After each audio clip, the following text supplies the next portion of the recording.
Welcome back, guys, to Blackout War Stories. Before we start the video, hit the subscribe button. The first night it showed itself, I thought my eyes were playing tricks on me. We just finished setting up camp after a long hump through the Appalachian backwoods. My boots were soaked from crossing a creek, my shoulders ached under the ruck, and all I wanted was to crawl into my bivvy and shut the world out. But I was on first watch, and that meant 2 more hours sitting under a low red glow from my headlamp, keeping my rifle across my lap, listening to the forest. The Appalachians are quiet in their own way. Not dead quiet, not like a desert, but filled with low sounds that creep around you. Owls in the distance, water dripping, branches giving under their own weight. That night the silence had weight to it, like the woods were holding their breath. I caught movement in the tree line about 50 meters out. At first I figured it was just one of the guys getting up to take a piss. But when I gave a soft whistle, no one answered. The shape froze.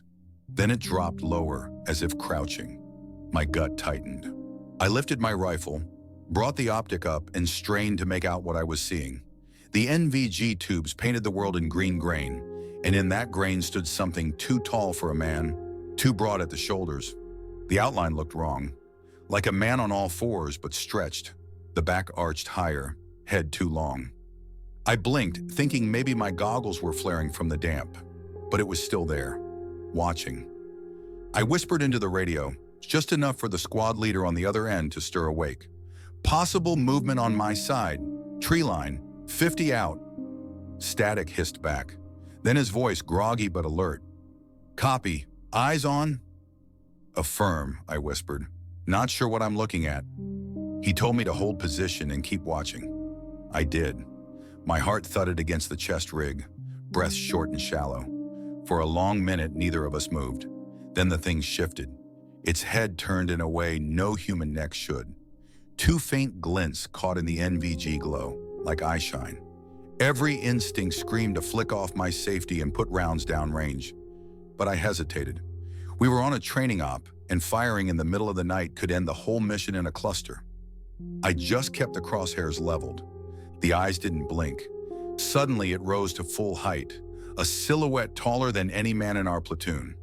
Broad arms dangled like they belonged more to an ape than a person. The torso was narrow though, stretched like rope pulled too tight. Its outline bristled like it was covered in rough fur. I wanted to call out again, but my throat locked. I could hear one of the guys shifting behind me, probably waking from my radio whisper. By the time I tore my eyes from the tree line to glance back, it was gone. No rustle, no crack of twigs, just gone. I kept my weapon aimed, finger tight on the trigger guard. For the rest of my watch, nothing moved. When relief came, I didn't say much. Just that I'd spotted something big out there. They shrugged it off. Bear, elk, maybe a trick of light. I didn't argue, but I knew what I saw, and that wasn't the last time it came to the edge of our camp. That was only the first. My name is Corporal Evan Cole, Bravo team leader, 3rd Squad. I was 6 years in at the time. 2 overseas rotations as a rifleman, then a promotion and a slot to help run small unit field problems stateside. We were working a joint training package with the State Guard and a federal agency that wanted us to practice long-duration movement through backcountry, low signature, limited resupply. The Appalachians gave them everything they wanted. Steep ridgelines, laurel tunnels that snagged your kit, weather that could slide from clear to fog and back in an hour. We were inside a square of forest about 8 miles by 8, no towns, a few old logging roads that were gated off for the exercise. Radios were our leash. Twice a day we hit scheduled check-ins with hire. Other than that, it was on us. Navigation, security, food, water, the full ruck life. Our platoon had 4 squads out there, each moving on its own lane with a different set of tasks. 3rd Squad's task was to establish a hide near a suspected drop site and confirm activity patterns without being seen. The agency guys called it a field validation. For us, it was just a week in the woods with a report at the end and a lot of wet socks in the middle. We moved in with live ammo in our pouches, but nothing in the chambers. That was part of the agreement because the area had black bear and the occasional feral dogs. The ROE was simple: no shots unless it was life or death, Anything else and we were done, pulled out, and sitting through a weekend of safety lectures. Nobody wanted that. Our squad leader was Staff Sergeant Harrell, calm, dry sense of humor, the type who would wait you out in silence until you fixed your own mistake. Alpha Team was run by Specialist Dwyer, all bone and knees, the fastest guy on a ridge. Bravo Team was me, with Private First Class Ruiz on rifle, Specialist Tucker on saw, and Specialist Whitaker on comms when our RTO needed to rest his back. Our medic was Specialist Green. He was quiet and carried more tape and moleskin than anyone I ever met. We inserted light in the afternoon, moving in staggered file along an old game trail to our first layup. The air smelled like wet leaves and iron-rich mud. Every footfall sank half an inch and made a soft pop when you pulled free. We set the tents as low as we could under a stand of hemlock and pulled a lightweight camo net over the visible sides. Harold drew a circle in the dirt. Fire sector cards, fields of fire, challenge and password for the night, the usual. Our radios were PRC 152s on low power. We kept the antennas tucked and used the terrain to bounce signal. Call signs for the op were all river names. We were Springhouse. Higher was Lockwood. Simple, clean. If the set failed, we had a 24-hour emergency window where we would climb to a ridge with a clear southern view and try again. I took first watch because my legs were still hot, and it kept me from cramping up in the bag. Tucker set the Claymore clackers without demo, just training lines for muscle memory. Ruiz checked the tripwire glow chems and never cracked them. We were dark. Our only light was red lens headlamps turned low and the green ghost world through our NVGs. You know what I saw. I kept it short when I passed it up. Possible bear, maybe a man-sized shadow, unknown. I could feel the guys watching my face. I kept it steady. You learn to keep your tone flat in front of the younger ones. Fear moves fastest when you give it room. Second watch was Dwyer and Whitaker. By morning, nobody had added anything to my report. No movement, no noise out of place. The forest returned to what it had always been. Damp, patient, 1,000 shades of brown and green. We broke camp at first light. No trash, no sign. Every tent stake accounted for. We ate on the move. Peanut butter packet, wheat snack bread, beef stick cut in half and shared with Green because he was working a hot spot on his heel and did not want to sit down. We hiked a mile north, then dog-legged east to a narrow ridge that ran like a spine above a drainage. The map showed an old burn scar there.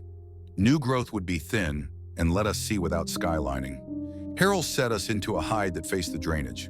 We burrowed into Laurel and built a little tunnel with cut branches, leaves, and a camo blanket. It felt like hiding in a coat closet. I could hear my own breath bouncing back at me off the brush. Whitaker ran the antenna through a gap and tested signal strength. 2 bars, good enough. The day stretched. We watched the drainage, listened, logged small things because small things are what you get on a job like this. 2 hikers mid-morning, one carrying a blue day pack, no dog, no talking. A turkey vulture circling for 20 minutes with no visible drop. A faint engine sound around noon that never got close enough to identify. Wind out of the west.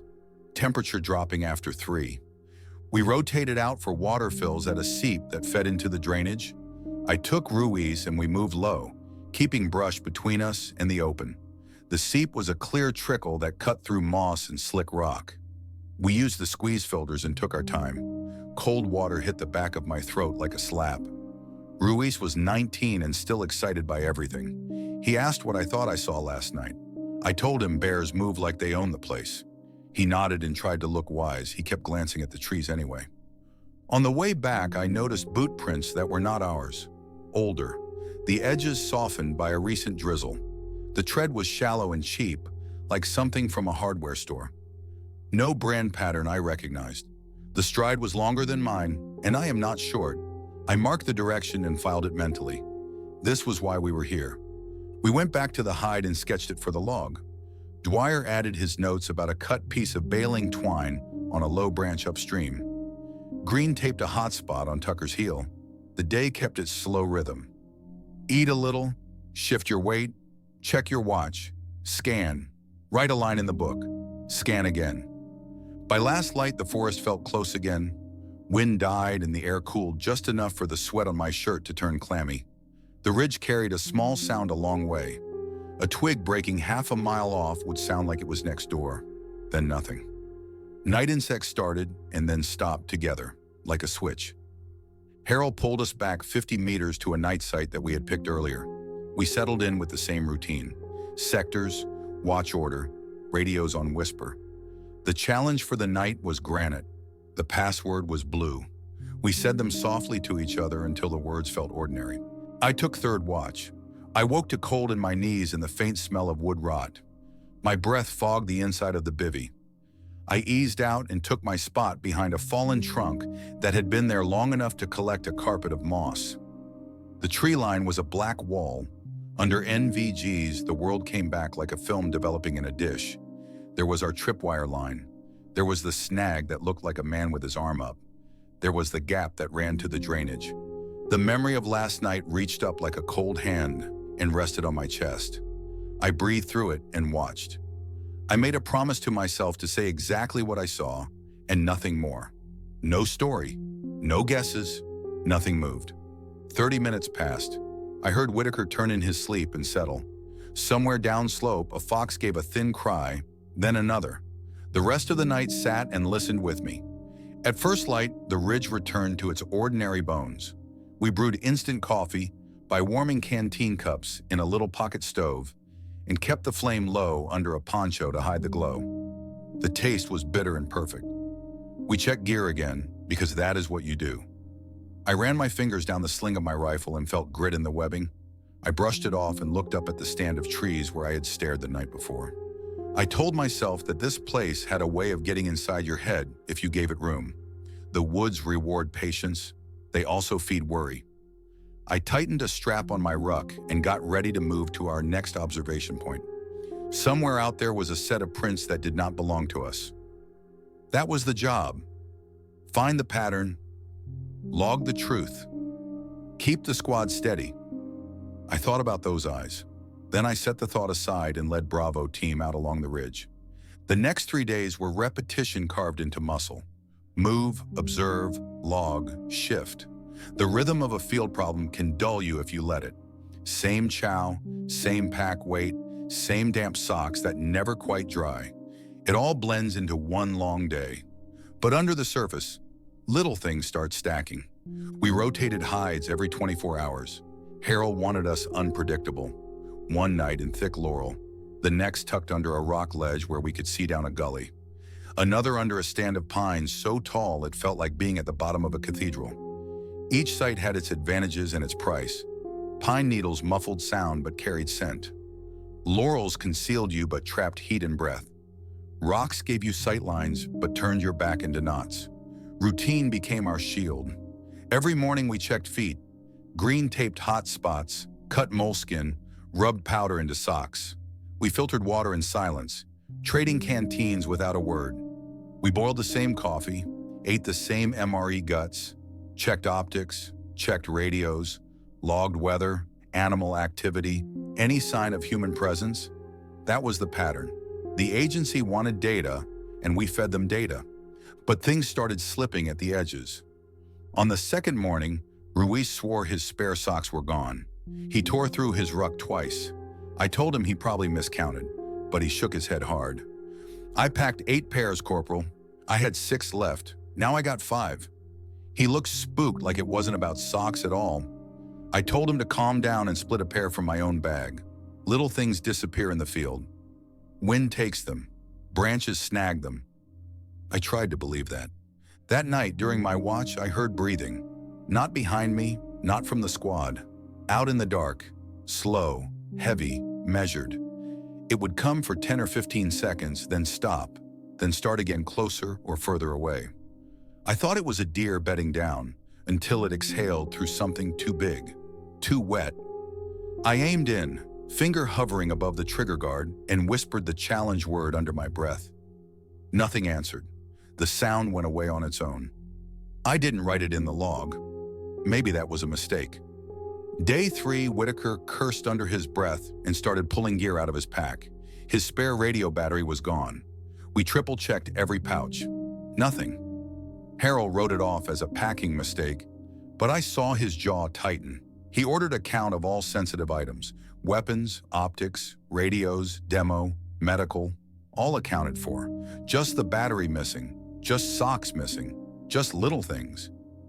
That afternoon, I caught movement again while glassing the drainage through my scope. It was broad daylight. The sun hit the slope at an angle that filled every shadow with gold. I was scanning for hikers, hunters, anything that could be the reason we were tasked out here. My crosshairs passed over a fallen tree, and for half a second the branches bent in a way that didn't match the wind. Behind them, a shape pulled back into cover. Too tall to be a deer, too quick to be a bear. It vanished before I could call anyone over. I kept my eye glued to the scope until it blurred. Nothing, just green on green.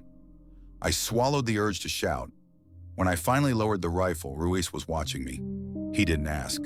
He just nodded, like he knew. That night, the woods pressed close. The tree line looked thicker than it had in the day, like more trunks had grown since sunset. Whitaker swore he heard whispering under the sound of the insects. Dwyer told him it was air through the leaves. Green stayed silent, which was his way of saying he believed Whitaker more than Dwyer. We had no fire, no warmth but our own layers. Our chem lights stayed cracked, but wrapped in tape to keep them dim. It was the kind of night where the stars blinked through shifting clouds and made you feel watch from above as well as from the ground. I took fourth watch, sitting on my haunches with the saw resting across my thighs, and stared into the black. I told myself I wouldn't blink until shift change. Halfway through, I noticed the tripwire line sagging, just slightly, enough to catch my eye. I crawled over, checked it with my red lens. The stake had been pulled 2 inches from the soil, like something had tugged at it and then stopped. No animal would do that cleanly. I pressed it back into the dirt, hands cold, and never said a word to the squad when dawn came. By the end of day 4, we were ragged, not physically. The miles didn't bother us. We'd all done worse, but something in the air made us glance over our shoulders too often. Made us jump when a branch popped under our own boots. Harold tried to keep us grounded with the routine. He kept the log straight. He cracked dry jokes about Green's handwriting. He made us rotate point every hour so no one carried the weight too long. But I saw him standing at the edge of camp more often, staring at the tree line like it was staring back. On the 5th night, Tucker woke me from my watch with a tight grip on my shoulder. He leaned close and whispered, "Something's circling us." His eyes were wide. I wanted to ask what he meant, but then I heard it too. Slow steps, wide arc, crunching leaves just past the perimeter. They went left to right, then right to left, back and forth, keeping distance but never breaking off. For almost 30 minutes, we listened to it pace, never rushing, never charging, just circling. Then silence. When Harold woke, we reported it. He gave us the look a sergeant gives when he knows you're telling the truth but can't act on it. "Could be a bear," he said. "Could be nothing." He had us shift sight again at first light, deeper into cover. He never said the word spooked, but I could feel it in the way he moved faster than usual. Routine kept us alive. It kept us sharp. But every night, the little things grew teeth, missing gear, breathing in the dark, a sagging tripwire, circling steps that never showed a body. By then, the thought I had on the first night wouldn't leave me. We weren't alone out here, and whatever it was, it wanted us to know. By the 6th night, the woods felt different, not just heavy or quiet like before. They felt aware, the kind of silence where you know something is waiting for you to break it. Every movement we made seemed too loud. Even unwrapping an MRE felt like firing a flare into the sky. Harold had us tucked into a hollow with thick brush on 3 sides and a slope behind us. On the map, it was good cover. In reality, it felt like a cage. The air didn't move. Sweat stuck to the inside of my blouse. Every breath smelled like damp earth. We set security as usual. I was second watch. Ruiz had first. I remember him shaking me awake, whispering fast. "Cole, it's out there." His face was pale in the dim red glow of his headlamp. I sat up, pulling my rifle close. "What do you mean out there?" He pointed to the tree line across the hollow. His hand trembled, not from cold. "It's just standing there." I thought he was rattled, same as before. I got into position, NVGs down. For a few seconds, all I saw was the usual static green shapes. Trees, brush, gaps between trunks. Then my stomach flipped. There it was. Same place Ruiz had pointed. Broad shoulders, long arms, a head cocked just slightly to one side like it was studying us. It wasn't moving. Just there, watching. Its eyes glowed faintly, not like an animal's flash, but like something catching light where there was no light to catch. I locked on target through my optic, but my finger froze on the trigger. Something in my chest told me not to fire. "Harold," I whispered over comms. "Eyes on figure at treeline. 2 o'clock, about 60 meters." The squad started waking one by one, rustling in their bags. I heard Tucker curse under his breath. Green muttered a prayer so soft I almost missed it. Harold crawled over, NVGs lowered. He saw it too. His jaw tightened. He didn't move for a long time. Then he whispered, "Hold. Do not fire unless it closes distance. Could be a man, could be civil. Hold." That order stuck in my throat, but I obeyed. My scope stayed fixed on the shape. Ruiz's breathing was ragged next to me. Whitaker was shaking his head, whispering, "That ain't no man." The thing shifted after what felt like forever. It didn't walk away. It didn't run. It sank, folding down until it disappeared behind the brush. No sound, no snapping branches. Gone, like it had melted into the ground. We stayed on edge the rest of the night. No one slept. Even Green kept his rifle close, eyes wide open in the dark. At dawn, Harold ordered a sweep. Alpha team flanked left, Bravo team flanked right. We moved slow, deliberate, rifles raised. Every step crunched loud in my ears. The tree line looked normal from a distance. Up close, it was wrong. We found impressions in the dirt. Not boot prints, not paws either. They were long, almost human, but the toes dug deep like claws. Each step was spaced farther apart than a man could stride. The soil was turned over where it crouched. Whitaker bent low, tracing one print with his finger. "Too big, too wide. That's no man." His voice shook. Harold crouched too, studying the marks. He didn't argue, didn't dismiss it. He just stared. Then he snapped a photo with the log camera and ordered us back to camp. He didn't write much in the report that night. Just unidentified movement. Possible animal. No contact. But we all knew. That day, no one spoke above a whisper. Even eating felt wrong. Ruiz chewed with his eyes darting to the trees. Tucker cleaned his saw twice, though it was spotless. Green took out his aid bag and repacked it like he expected to need it soon. When night came again, the forest didn't wait long. It started with rocks, small ones tossed from the tree line. The first hit near Tucker's boots. He swore, ready to break discipline and fire. Harold shut him down fast. "Hold, don't give away position." Another rock came 5 minutes later. This one bounced off my ruck, then another, clattering against the log we used for cover. Always from different angles, never the same place twice. We stayed frozen, rifles ready, eyes burning holes into the dark. The rocks stopped as suddenly as they started. That silence rolled in heavy again. Then we heard it, a low growl. Not from a bear, not from anything I'd ever heard in the field. It rolled through the hollow like thunder under the ground, deep enough to rattle my teeth, long enough to freeze my lungs. Ruiz whispered, "Jesus Christ." Tucker hissed at him to shut up. I scanned the tree line. For a second, nothing. Then I saw it again, closer this time, standing half in shadow, half in pale moonlight. The shape was clearer now. Upright on 2 legs, shoulders sloped, arms almost reaching its knees. Its head was long, ears pointed, muzzle-like.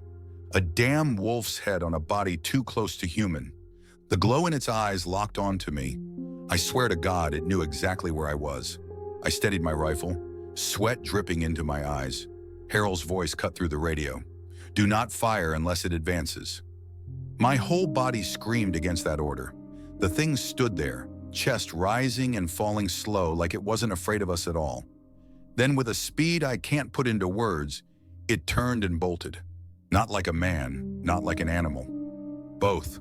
It covered ground in silence, disappearing into the black without a single snapped branch. We sat frozen until dawn. Nobody spoke. Nobody slept. When light finally touched the ridge, our faces told the truth. We had seen it. Not a bear, not a man. Something else. Something that wanted us to know it was there. And it wasn't done. We broke camp fast that morning. Nobody talked about what we saw, not out loud, but every man was thinking the same thing. The prints, the growl, the eyes. It wasn't a trick of the dark.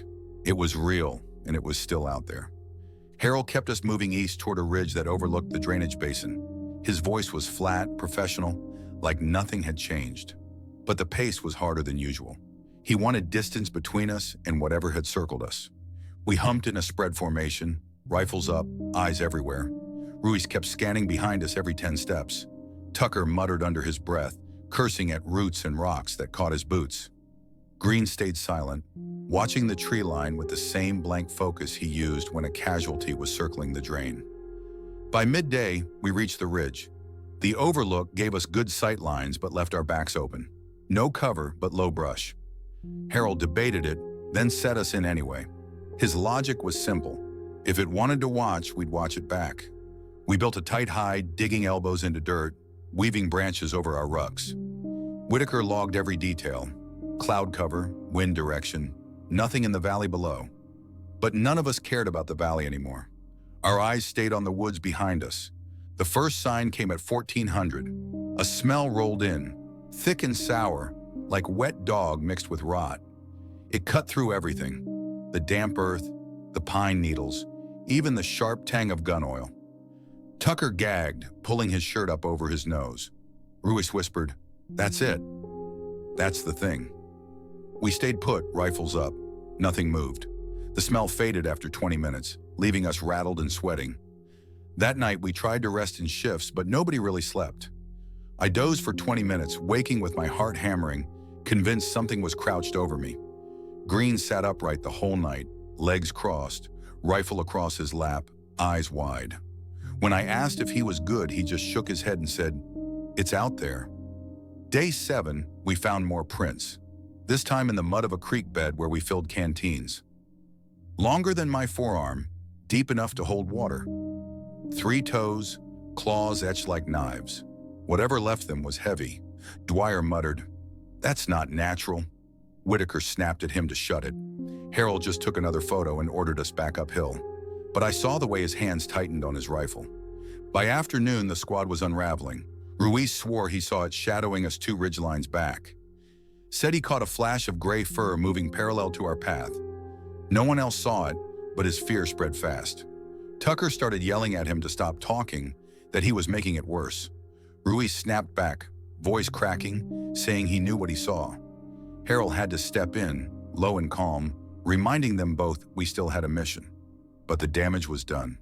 That night was the worst. We dug into a depression under a cluster of pines. Camo nets pulled tight, security set, sectors clear. We sat in silence, the air too heavy to breathe right. Then the noises started. First it was branches snapping, slow and deliberate, not random like wind. One break, pause, another break, closer. Then footsteps, heavy, 2-legged, coming from every direction. We formed a circle, rifles out. Night vision showed only shifting shadows, nothing solid. The footsteps stopped, then started again further back, then closer on the left. It was toying with us. Then came the sound I'll never forget. A howl, not wolf, not coyote, deeper, rougher. It rose and fell with a human edge, like a scream forced through an animal's throat. The woods answered with silence so complete it hurt my ears. Ruiz was shaking, finger tight on the trigger. Tucker whispered, "If it charges, I'm dumping the belt." Green said nothing, but his lips moved, whispering a prayer. The howl came again, closer this time. My NVGs caught a flash of eyes at the edge of the tree line. Then another pair, and another. For a second, I thought there were 3 of them. Then the eyes vanished like they were never there. Harold hissed, "Hold your fire!" His voice was steady, but I could see the sweat running down his neck. The pacing continued for hours, circling, growls slipping in and out of the dark. At one point, a rock the size of a fist slammed into the middle of our camp, scattering dirt into my face. Ruiz broke, yelling, "It's playing with us!" Harold clamped a hand over his mouth and dragged him down. We held until dawn. No one slept. Every second was a fight to stay silent, to stay disciplined. By morning, we were wrecked. Our eyes were bloodshot. Hands shook on rifle grips. Even Harold's voice had a crack in it when he ordered us to pack up. We moved without speaking, just glances and hand signals. The mission was gone. Everyone knew it. We weren't tracking patterns or logging hiker movements anymore. We were being hunted. The forest knew it, and so did we. By day 8, our heads weren't right. Tucker refused to carry rear security anymore, swearing he could feel it breathing down his neck. Ruiz wanted to break calm silence and call for extract. Green said it wouldn't matter, that it wouldn't let us leave. Harold tried to keep us steady, but the cracks were spreading. Even I felt it. Every rustle of leaves was claws dragging. Every bird call was a warning. Every shadow was teeth waiting to close. That evening, when we set up again, the forest fell silent before sunset. No crickets, no owls, nothing. Just dead air pressing in from all sides. Whitaker whispered, "It's close. It's watching right now." No one argued. I lay in my bivvy, rifle tight against my chest, staring at the dark wall of trees. My pulse thudded in my ears. Sweat stung my eyes. That's when I saw it step out, clear as day under the last strip of fading light. 7 feet tall at least. Shoulders wider than a man's, arms dangling almost to its knees. Its body rippled with muscle under a coat of patchy gray-black fur. Its head was wrong, too long, too sharp. A snout lined with teeth that glistened even in low light. And those eyes, burning yellow, locked straight on me. It stood there for maybe 3 seconds, enough for every man in the squad to see it, enough for my brain to etch every detail into memory. Then it opened its mouth and let out a growl so deep it rattled the ground. Harold whispered, "Do not fire." And then it stepped back into the trees, swallowed whole by the dark. We sat frozen, weapons ready, hearts hammering, waiting for the next move. But nothing came. That night, none of us slept, none of us spoke. We knew now it wasn't just watching. It was choosing when, and it wasn't going to wait much longer. By the 9th night, our nerves were shredded. We weren't soldiers running a field problem anymore. We were prey waiting for the next circle. Harold tried to keep discipline, but even he was fraying. His voice carried that edge, the one you hear right before things break. We dug in under a thicket on a saddle between ridges. It should have felt secure, tight cover with clear lines of fire. Instead, it felt like we'd boxed ourselves in. Everyone moved too fast, checking their gear 3 times, snapping at each other over nothing. Ruiz kept mumbling about extraction. Tucker swore if it showed again, he was laying down fire, orders or not. Green's silence had turned hollow. Even Whitaker, usually steady, couldn't stop tapping his helmet like he was trying to knock a thought loose. The forest was wrong from the moment the sun set. No birds, no wind, just dead still. Then came the smell, that thick, rancid stench we'd caught before, but stronger. It rolled through camp like a wall, coating our tongues, making us gag. My stomach knotted. We snapped into security, rifles aimed into the tree line. Harold whispered, "Eyes open. Hold discipline." That's when the first scream came. Not an animal, not human either. It was a tearing, ragged shriek that started low and pitched higher until it shook the air. It came from our left flank. Then another erupted from the right, closer. My skin crawled. Ruiz cursed and nearly fired, his whole body shaking. Harold slammed a hand on his rifle, forcing it down. Then the branches started breaking. Snaps in every direction, deliberate, heavy. It wasn't pacing anymore. It was closing in. "Stay tight," Harold hissed. "We fire if it charges." I pressed my cheek to the stock, sighting down into the black. My heartbeat thundered in my ears. And then I saw it. It burst from the trees in front of us, a blur of gray-black muscle and teeth. 7, maybe 8 feet tall, moving faster than a man could run.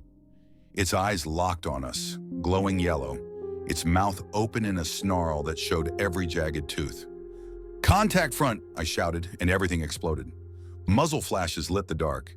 The saw roared, spitting a line of tracers that cut into the tree line. My rifle bucked against my shoulder, each shot tearing into its chest and arms. Ruiz screamed as he fired, rounds cracking wild. The thing took the hits, jerking but not stopping. Blood sprayed dark across leaves, but it kept coming, bounding forward on two legs, then dropping to all fours in a blur, closing the distance in seconds.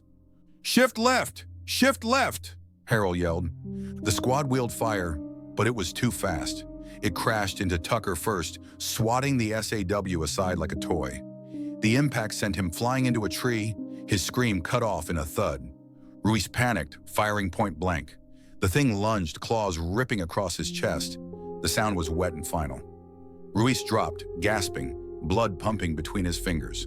Green crawled to him, dragging his aid bag, but the Dogman was already turning on the rest of us. I fired until my mag ran dry, slammed another in, and fired again. Rounds tore fur and flesh, but it didn't stop. It moved like it knew every gap in our arcs, slipping between fire, closing the distance again and again. Whitaker tried to flank, shouting, "I've got it!" He didn't. It hit him side on, claws slashing his throat open before he even fired. He collapsed, blood spraying across the brush. "Fall back!" Harold roared. "Into the saddle!" We scrambled, dragging Green and Ruiz, who was barely breathing. My legs burned as I stumbled uphill, firing short bursts over my shoulder. The thing didn't chase right away. It paced us, glowing eyes weaving through the tree line. It growled, low and rumbling, like it was enjoying the hunt. We reached the saddle, huddling against a rock outcrop. Harold threw down smoke grenades, the canisters hissing, white plumes spreading. Our radios crackled as he tried to raise higher. "Springhouse to Lockwood, emergency contact, casualties, request immediate extract." Only static came back. Through the smoke, I saw it step forward. Its chest was slick with blood, some of it ours, some of it its own. But it was still upright, still moving. Its eyes glowed through the haze, unblinking. It growled again, and the sound shook my teeth. Then it charged. Harold and I opened fire together, every round hammering into its torso. Green screamed as he tried to cover Ruiz with his body.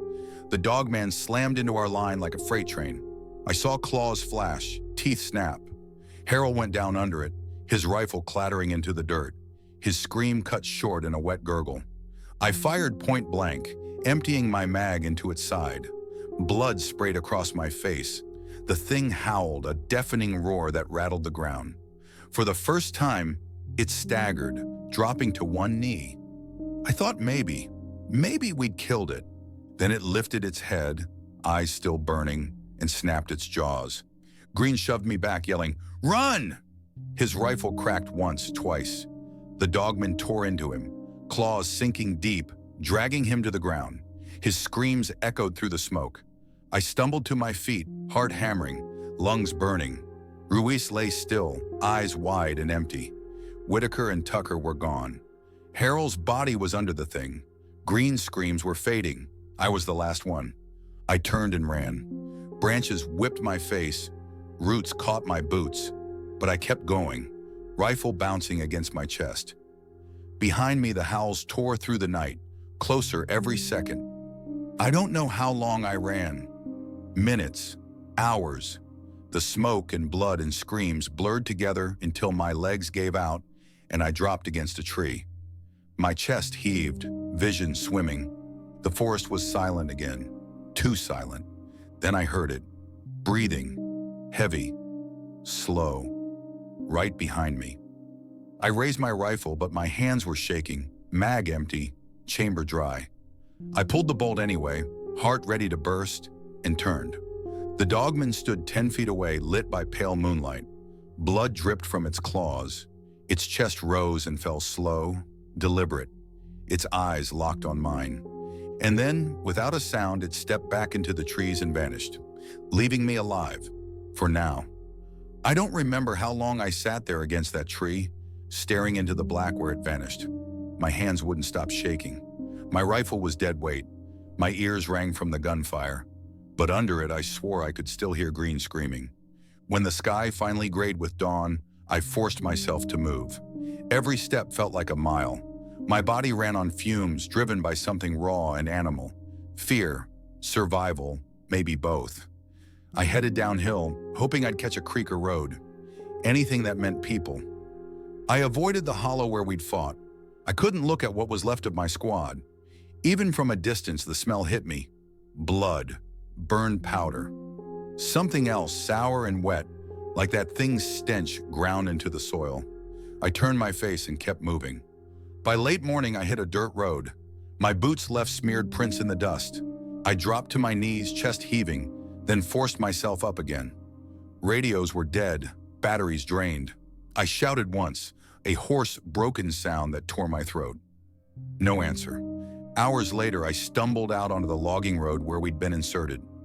My uniform was torn, caked with mud and blood. My face must have said everything, because when the extraction truck pulled up, the sergeant in the passenger seat froze. They loaded me in. I couldn't talk, couldn't even look them in the eye. My whole body shook as I clutched my empty rifle to my chest like a child with a broken toy. At the FOB, medics checked me over. Superficial cuts, bruises, dehydration, nothing serious. They kept asking what happened, where the others were. I couldn't answer. My mouth opened, but no sound came out. 2 days later, officers pulled me into a debrief. A long table, tape recorders, men in uniforms I didn't recognize sitting in the back. They wanted answers. I gave them pieces. Contact with unidentified hostile. Multiple KIA, forced withdrawal, that was all. When they pressed, I told them it was an animal. Large, aggressive, outmatched us before we could mount a defense. That seemed to satisfy some of them. Others just watched, eyes cold, like they knew I wasn't telling everything. After the report, they sent me home on leave. Stress reaction, they called it, combat fatigue. They gave me pills I never took and a paper telling me to rest. Rest. I haven't rested since. At night, when I close my eyes, I see those yellow eyes burning in the dark. I hear Ruiz gasping, Tucker screaming when it hit him, Green shouting at me to run. I smell that stench every time the wind shifts. Sometimes I dream I'm still in those woods. I wake up drenched in sweat, my heart slamming, sure it's standing at the foot of my bed. And sometimes I'm not sure it isn't. A few months later, I drove back to the edge of that training area. I told myself I needed to see it in daylight, that it would shrink the fear if I saw just trees and dirt.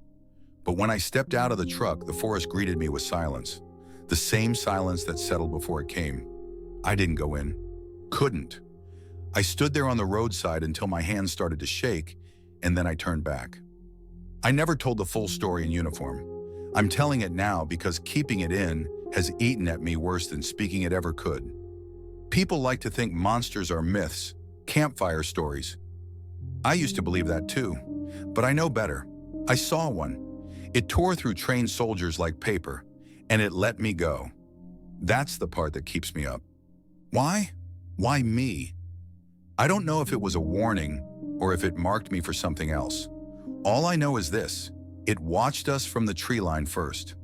Night after night, it learned us, it studied, it waited, and when it came, it chose. We weren't running a training op out there. We were being hunted, and I don't think it ever stopped. Because sometimes when I walk my property at night, I feel that same pressure in the air, that same silence. And in the corner of the tree line, just before I go back inside, I swear I see eyes, watching, waiting. You're still watching without subscribing? Fix it now, subscribe. The next story is coming.